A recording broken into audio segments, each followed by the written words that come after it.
여러분들 기도해 주셔서 35명, 이제 34명이죠. 선교팀이 다 무사히 지난주 목요일 날 도착했습니다. 여러분 기도해 주셔서 감사하고요.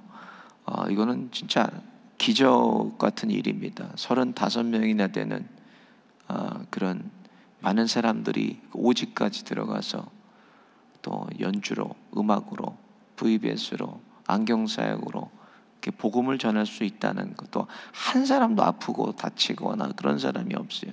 무사하게 건강하게 하나님의 일을 감당할 수 있는 것은 여러분 정말 놀라운 기적이에요. 선교 보고 때 말씀하겠지만 다 사역이 끝나면 비가 내리고 또 차를 타고 가서 사역하면 또 비가 그치고, 하나님이 모든 것을 예비해 주셔서 정말 기적이 상식이 되는 그런 선교를 하고 왔습니다. 여러분 기도해 주셔서 감사합니다. 오늘 아침 기도회 이후에 8시 반에 구역장 강사 교육이 새가족실에서 있습니다. 해당되시는 분들은 꼭 빠지지 말고 참석해 주시기 바랍니다.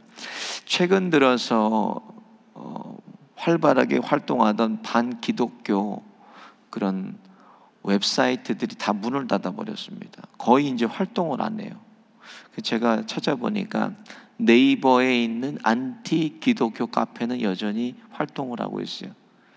제가 들어가서 좀 살펴보니까 기독교 안티가 된 이유에 대해서 거기 이제 기록이 돼 있어요. 그 중에 가장 많은 사람들이 대답한 게 42.3%가 배타성 때문이라는 거예요. 다른 종교를 배탁하니까.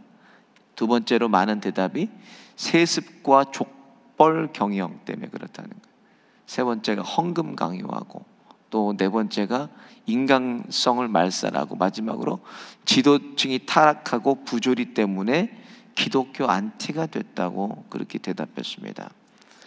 여러분, 우리가 본질은 붙잡고 전도하는 방법이 바뀌어야 거부 반응이 없는 거예요. 예수 천당, 불신 지옥 이렇게 전도하면 이제 사람들이 여러분 듣지를 않습니다. 막 강하게 어필해요. 그럼 지옥이냐고. 그러니까 시대에 맞게 복음도 그렇게 접근해야 영혼을 얻을 수가 있는 거예요. 저희 교회는 개혁주의 교회입니다, 여러분. 개혁주의 교회이면서 옛날의 교회 행정이나 절차나 문화나 음악이나 이런 거를 고수한다면 개혁주의 교회 교인이 아니에요, 여러분들은. 개혁주의 특징은 복음의 본질을 보존하고 하나님의 성경을 보존하고 부수적인 것은 현대에 맞게 끊임없이 변화돼야 그게 개혁주의 교회입니다, 여러분. 개혁주의 교회를 세운 사람이 누구? 어거스틴입니다. 칼빈이에요. 이들이 똑같이 주장했던 거, 개혁주의 모토가 뭡니까? 여러분 아세요? 이클레시아 리포마타예요. 교회는 계속 변화돼야 된다. 이게 우리 개혁주의 모토입니다, 여러분. 계속 교회는 끊임없이 변화돼야 된다는 거예요. 여러분 복음도 마찬가지입니다. 현대에 맞는 방법으로 복음으로 접근해 영혼을 깨우고 영혼을 예수님께로 인도할 수가 있어요. 그 중에 가장 많이 사용되고 있는 전략 중에 하나가 입소문 전략이에요. 입소문 전략. 입소문 전략은 현대 마케팅 전략 중에 하나로, 말을 하면 끊임없이 포도덩굴 같이 퍼져나간다는 거예요. 그래서 입소문 전략이 있어요. 발 없는 말이 천리를 간다는 거 똑같은 거예요. 얼마 전에 뉴스 보니까 모피를 만들려고요, 뉴트리아라는 괴물쥐에 엄청나게 큰 쥐를, 고기하고 모피를 만들려고 수입을 해야 하는데 이게 사육장에서 탈출하면서 생태계에 교란종이 돼버렸죠. 뉴트리아라는 건데, 근데 이 뉴트리아라는 게 벼농사도 망치고 생태계를 교란하는데 씨가 말라버렸어요. 한국에 이제 그렇게 많던 뉴트리아가 없어져 버렸대. 왜 도대체 저게 없어졌나 봤더니 뉴트리아의 쓸개가 곰의 웅담의 성무가 똑같다는 거예요. 그런 말이 퍼지면서 저기 씨가 여러분 교회도 마찬가지. 교회도 좋다고 소문이 나야 교회를 와요. 멀리서 차타누가에서도 오시는 분이 계시고, 또 젊은 최근에 오신 남자 아이들 셋 데리고 브리질톤보다 더 위에 40분을 달려온대요. 교회 오는데. 소문을 듣고 왔는데 와보니까 교회가 좋으니까 교회에 정착했어요. 전도 나가보시면 여러분 아시겠지만 교회의 좋은 소문이 지역사회에 널리 퍼지고 있어요. 신랑교회 그러면 우리 선교 간 것도 다 알아요. 사람들이. 좋은 소문이 났어요. 교회. 오늘 본문도 마찬가지면 예수님에 대해서 좋은 소문을 내는 사람이 있었다는 거예요. 바로 여러분 세례 요한이에요. 세례 요한. 세례 요한은 당대 가장 존경받는 사람이었어요. 마태복음 11장 11절에 보면 여자가 낳은 자 중에 세례 요한보다 더 큰 사람이 없다고 할 정도로 세례 요한을 존경하고 당대 가장 큰 인물이 바로 세례 요한이었어요. 근데 오늘 본문에 세례 요한은 자기를 증거한 것이 아니라 한 사람에 대한 소문을 내고 있습니다. 같이 볼까요? 15절 같이 보겠습니다. 시작. 요한이 그에 대하여 증언하여 외쳐 이르되 내가 전에 말하기를 내 뒤에 오시는 이가 나보다 앞선 것은 나보다 먼저 계심이라는 것이 이 사람을 가리킴이니라. 그리고 27절도 같이 볼까요? 시작. 곧 내 뒤에 오시는 그이라 나는 그의 신발끈을 풀기도 감당하지 못하겠노라. 세례 요한 자신이 하늘이 아니라 자신은 하늘을 가리키는 손가락이라는 거예요. 내는 아무것도 아니다. 계속 예수님에 대한 좋은 소문을 그가 퍼뜨렸어요. 그리고 오늘 본문에 보니까 예수님이 세례 요한께 세례를 받을 때 성령이 비둘기와 같이 예수님 위에 머문 것을 보고 그가 확신해서 34절에 하나님의 아들이심을 증거했다고 기록이 되어 있어요. 하나님의 아들이심을 증언한. 오늘 본문의 세례 요한이 예수님을 뭐라고 증언했나? 첫 번째, 예수님은 세상 죄를 지고 가는 하나님의 어린 양입니다 라고 증언했어요. 29절을 같이 보겠습니다. 시작. 이튿날 요한이 예수께서 자기에게 나오심을 보고 이르되 보라 세상 죄를 지고 가는 하나님의 어린 양이로다. 왜 예수님을 세상 죄를 지고 가는 어린 양이라고 세례 요한이 증거했나? 이것은 여러분 출애굽기로 올라가요. 출애굽기. 오늘 본문에 이해를 할 수가 없어요. 세례 요한의 아버지는 사가랴예요. 사가랴. 제사장의 가문입니다. 어머니 엘리사벳도 제사장 가문이에요. 모세의 형 아론의 가문입니다. 어머니도. 그러니까 어려서부터 제사장이니까 레위인이니까 구전되어 오는 말씀과 성경을 알았던 사람이 세례 요한입니다. 말씀의 교육을 받은 사람이기 때문에 출애굽기 12장에 나왔던 마지막 재앙에 대해서도 그가 알고 있었다는 거예요. 어떤 재앙이었습니까? 마지막 재앙? 장자와 가축에 처음 난 것을 하나님이 치셨어요.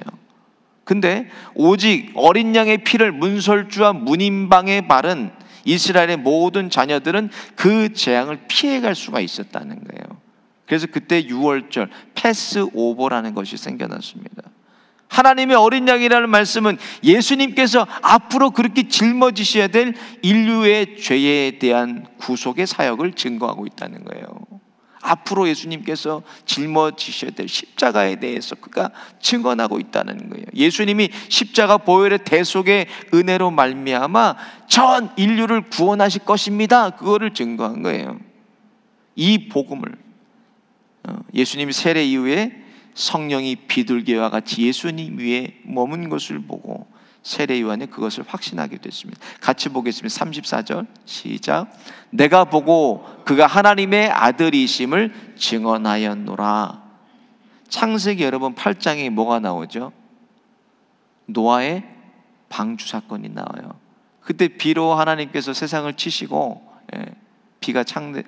비로 세상을 하나님께서 심판하신 다음에 감람나무 가지를 물고 온 게 누구죠? 비둘기예요. 비둘기가 감람나무 가지를 물고 옵니다. 성경에서 비둘기는 하나님과의 좋은 화목을 상징하는 것입니다. 예수님이 세례 받으실 성령이 비둘기와 같이 예수님 위에 머물렀다는 것은 예수님이 하나님의 화목제물 되심을 증거했다는 거예요. 그것을 보고 그가 확신하게 됐어요. 예수님이 그리스도라는 것을. 두 번째로 그가 증거한 것은 예수님이 그리스도이심을 증거했어요. 20절 보세요. 요한이 드러내어 말하고 숨기지 아니하니 드러내야 하는 말이 나는 그리스도가 아니라는데, 이게 무슨 말이에요? 잘 보세요. 말씀을 잘 보시면, 말씀을 그대로 우리가 풀어보면 사람들이 세례 요한을 뭐라 그랬더니 당신이 그리스도 아니냐라고 물었다는 거예요. 당신이 그리스도 아닙니까? 물었다는 건 사람들이 오해를 하니까 내가 그리스도가 아니다라고 그가 대답한 거예요. 그리스도가 무슨 뜻입니까? 메시아라는 뜻이에요. 메시아, 구원자. 성경에 기록된 것처럼 유대인들이 메시아를 기다렸다는 거예요. 메시아. 그들이 기다렸던 메시아는 지금까지 많은 침략과 약탈에서 자신을 구해줄 위대한 다윗 왕과 같은 슈퍼 내추럴 파워를 가진 그런 메시아를 그들이 기다리고 있었어요. 근데 마태복음 3장에 보면 약대 털옷을 입고 허리에 가죽띠 띠고 메뚜기와 석청을 세례 요한이 먹었다고 기록되어 있는데, 당대에 이 세상을 초월한 사람이 나타났어요. 그러니까 당연히 그가 세례 요한의 그리스도가 아닌가 사람들이 착각하고 오해하고 있었다는 거예요. 그래서 세례 요한이 자신은 그리스도가 아닙니다라고 증언했어요. 나는 예수가 아닙니다. 나는 메시아가 아닙니다. 이걸 증언했어요. 오늘 본문의 흐름을 볼 때 만약에 세례 요한이 내가 맞다 이렇게 얘기를 했었으면, 내가 그리스도, 그래서 사람들이 믿었을 거예요. 세례 요한을 보고. 유대인들이 가장 존경했던 사람이에요, 세례 요한. 근데 그를 쫓았는데 그 스스로가 자기를 그리스도라고 했다면 사람들이 그대로 믿었을 테지만 부인해서 자신을 부인하고, 여러분 그게 쉬운 일이겠어요. 자기를 부인하고 예수님을 앞세우는 게. 근데 세례 요한은 사명의식이 분명했다는 거예요. 그래서 미혹되지 않았어요. 제가 어렸을 때 아주 유명했던 사람이 있어요. 누구냐면 박태선이라는 장로가 굉장히 유명했어요. 신앙촌의 박태선, 여러분 다 아시죠? 누군지. 그분을 통해서 많은 기적과 이적이 나타났다고 그래요. 서대문 교회 집사로 다니다가 이성복 목사님의 집회 가운데 불을 받아서 그 다음부터 능력이 나타나서 안진뱅이가 일어나고 눈먼 사람이 눈을 뜨고 자신이 높아져서, 그러니까 점점 나중에 자기를 뭐라고, 내가 예수다 그랬어요, 이 사람이. 그리고 성경의 98%가 다 거짓이다라고 주장했습니다, 이 사람. 전도관을 나중에 천부교로 개명을 하고 나는 죽으면 3일 만에 부활한다라고 얘기해. 어떻게 됐어요, 여러분? 죽어서 3일 만에 완전히 그 사람이 썩어버렸습니다. 당뇨 합병증 죽은 이유가 당뇨 합병증으로 죽었어요. 이 박태선 장로라는 사람이. 예수님을 증거한 거, 자기가 그리스도가 아니라고 자기를 부인했다는 거예요. 마지막으로 예수님은 광야, 나는 소리라고 증거했어요, 이 사람이. 23절에 보세요. 이르되 나는 선지자 이사야의 말과 같이 주의 길을 곧게 하라고 광야에서 외치는 자의 소리로다, 이렇게 얘기합니다. 이사야서 40장 3절 말씀에 기록된 말씀을 그대로 인용했어요. 세례 요한이 말씀한 것처럼 이사야에서 보면 유대인들이 바벨론 포로로 돌아오는데 어떤 한 사람이 나와서 여호와의 길을 예비하고 사막에서 그 대로를 평탄케 하라고 예언했다는 거예요. 그 예언을 그대로 인용했습니다. 같이 한번 보겠습니다. 이사야서 40장 3절입니다. 시작. 외치는 자의 소리여 이르되 너희는 광야에서 여호와의 길을 예비하라, 사막에서 우리 하나님의 대로를 평탄케 하라. 예수님은 광야라는 거예요. 그리고 나는 그저 광야에 잠시 퍼졌다가 사라지는 소리일 뿐이라는 거예요, 세례 요한이. 쉽게 얘기해서 나는 스피커일 뿐이다, 이걸 얘기를 한 거예요. 마이크 통해서 스피커가 소리 나는 것뿐이지 소리 나는 마이크에 그가 집중하고 있다는 것입니다. 예수님은 생명이십니다. 생명이 예수님께 있어요. 우리의 모든 생명의 근원이 예수님을 통해서만이 그곳에 생명이 들어가는 것처럼 예수를 통해야 돼요. 예수님께서 요한복음 14장 6절에 이렇게 말씀했어요. 같이 보겠습니다. 시작. 예수께서 이르시되 내가 곧 길이요 진리요 생명이니 나로 말미암지 않고는 아버지께로 올 자가 없느니라 그랬어요. 가정도 일터도 교회도 내가 주인인 것 같고 내가 뭘 한 것 같지만 모든 것이 예수님께서 주인 되셔서 예수님이 예수님의 일을 하신 거예요. 내 일을 내가 한 게 아닙니다. 영혼 구원하는 전도도 마찬가지예요. 전도도 내가 하는 것 같고 내가 이 사람을 예수님께 인도한 것 같지만 태초부터 그 사람의 구원, 그 사람이 구원의 예정 안에 있었기 때문에 하나님께서 나를 통해 그 영혼을 깨우신 거예요. 내가 전도한 게 아닙니다. 마찬가지예요. 세례 요한도 도구일 뿐이에요. 세례 요한의 고백을 한번 읽어보겠습니다. 여러분, 요한복음 3장에 나오는 건 30절 시작. 그는 흥하여야 하겠고 나는 쇠하여야 하리라 하니라 그랬어요. 오늘 하루도 저와 여러분 통해서 예수님께서 흥하시고 예수님께서 커지시기를 원합니다. 우리를 다 십자가 뒤로 가려주셔서 하나님의 어린 양 되셔서 저와 여러분을 구원하신 것처럼 그 생명을 오늘도 열심히 우리 가정과 또 자녀들과 일터와 구역과 교회로 실어 나르시는 생명의 전달자들 다 되시기를 예수님의 이름으로 축원드립니다. 오늘 말씀 생각하시면서 함께 찬양하겠습니다.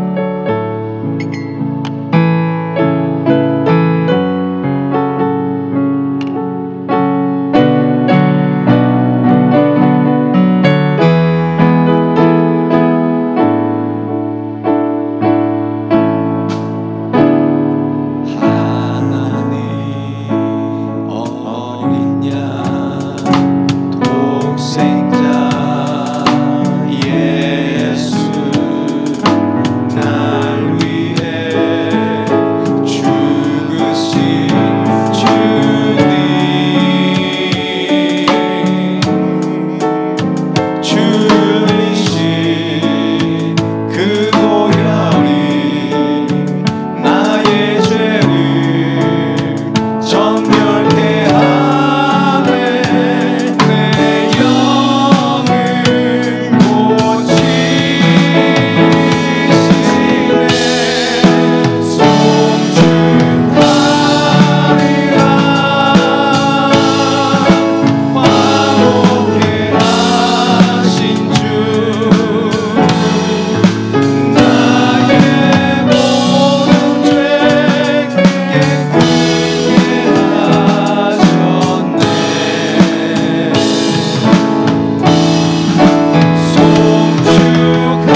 어린 양의 보혈로 이 아침에 하나님 앞에 회개하고 돌이키는 심령들에게 모든 죄로부터 자유케 되는 회복을 경험하게 하여 주옵소서. 세례 요한이 예수님의 길 예비한 것 같이 오늘 하루의 삶을 통해서 저희들을 통해서 예수님이 드러나고 예수님이 커지는 하루가 되게 하여 주옵소서. 주여 한번 부르짖고 함께 기도하며 나가겠습니다. 주여